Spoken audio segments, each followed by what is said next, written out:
रजनीश महाराज जी। गुरुदेव, मैं पिछले 1 साल से आपका अनुसरण कर रही हूँ। पहले नाम जप थोड़ा था, लेकिन अब मैं अपना भजन और नाम जप बढ़ा रही हूँ। तो महाराज जी, मेरे मन में बहुत गंदे गंदे विचार आ रहे हैं। हाँ, किसका? जिससे बहुत ये आपका प्रश्न नहीं है, ये लाखों लोगों का प्रश्न है और इसके कई बार उत्तर हो चुके हैं, पर हम पुनः इसको बता रहे हैं।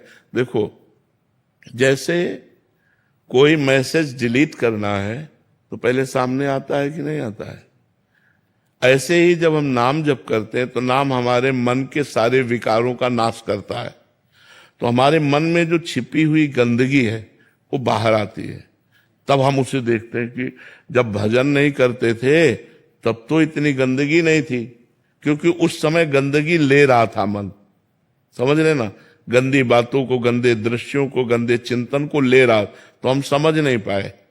जैसे सीसी कैमरा में बैठे हैं, वो आपका सब ले रहा है लेकिन आपको समझ में नहीं आया। जब आप वीडियो देखो तब समझ में आया, कि जब आप उसको खोलोगे तभी तो समझ में आएगा। तो जब हम नाम जप करते हैं तो हमारा मन खुलता है और उसकी गंदगी बाहर निकलती है। और साधक जो सावधान होता है वो और नाम जप में मन लगाता है, गंदगी को उदासीन भाव से काटता जाता है, तो हर बात डिलीट होती चली जाती है और धीरे धीरे धीरे धीरे मन निर्मल हो जाता है और निर्मल मन ही भगवान को प्राप्त होता है। अब जैसे 100 मैसेज आपके हैं तो हम एक डिलीट किया, पर फिर भी आपका नाम और मैसेज, फिर डिलीट किया, फिर वही आपका नाम मैसेज। तो साधक परेशान हो जाता है कि अगर डिलीट हो रहा है तो एक बार में काम का मैसेज था, डिलीट हो जाता, ये वही काम वही गंदगी वही। तो करोड़ों अनंतों बार हमारा मन जो है अनेक जन्मों में गंदी बातों को पकड़ा है।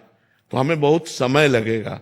धैर्य पूर्वक नाम जप करते रहें तो धीरे धीरे हमारा मन निर्मल होता जाएगा। हमारे मन की जितनी गंदी बातें हैं सब वो नष्ट हो जाएंगी। तो हमें धैर्य रखना होगा, हमें ना उनसे प्रभावित होना है ना बुरा मानना है। हमें ये मानना है कि निकल रही है गंदी बातें और खूब नाम जप करो, धीरे धीरे